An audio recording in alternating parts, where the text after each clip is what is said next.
Compromise ஆகிறவன் தேவையே கிடையாது. இயேசுநாதருக்கு வாழ்ந்தா இயேசு மாதிரி ஒரு வாழ்க்கை வாழும். நீ உட்கார்ந்துட்டு கரெக்ட் தானே ப்ரோ? ஸ்டேவான்லாம் ஒரு பிரசங்கம் தான் அட்டஸ்ட் பண்ணிருக்கு பைபிள்ல. வாழ்ந்தா அப்படி ஒரு வாழ்க்கை வாழும். இயேசுனா 3 வருஷம் தான் வாழ்ந்தாரு. நீங்க 100 வருஷம் வாழ்ந்து என்ன செய்ய போறீங்க கேட்கறேன். வாழ்ந்த இயேசு மாதிரி 3 வருஷம் வாழ்ந்தா போதும். புரியுதா?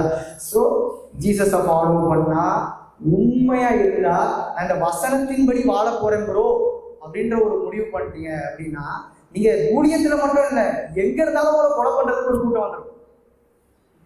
கரெக்ட் தானே? என்னைக்கு நீங்க வசனம் தாண்டா எனக்கு முக்கியம், கிறிஸ்து எனக்கு நீ சுவிசேஷம் சொன்னா போட்டு தள்ளிடுவோம் ப்ரோ. என் ஊருக்கு மதமாக வந்துட்டியா, உனக்கு என்ன பண்றேன் பாரு. கிறிஸ்து எனக்கு ஜீவன், சாவு எனக்கு ஆதாயம்.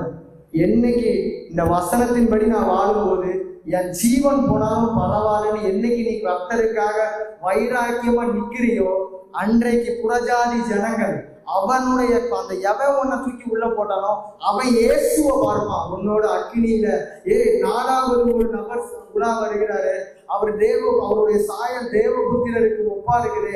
இப்படி ரட்சிக்கத்தக்க தெய்வம் உலகத்துல வேற எவனுமே கிடையாதுன்னு ஒரு புறஜாதி வாயில சொல்லணும்னா, நீ தன் ஜீவனை வெறுத்து நீ கர்த்தருடைய வசனத்திற்காக நிற்பா என்றால், தேசம் அவர்கள் கையில ஒப்பு கொடுக்கப்பட்டது. தேசத்தை அவர்களை வச்சுதான் ஏசப்பா அசைச்சாரு. கரெக்டு தானே?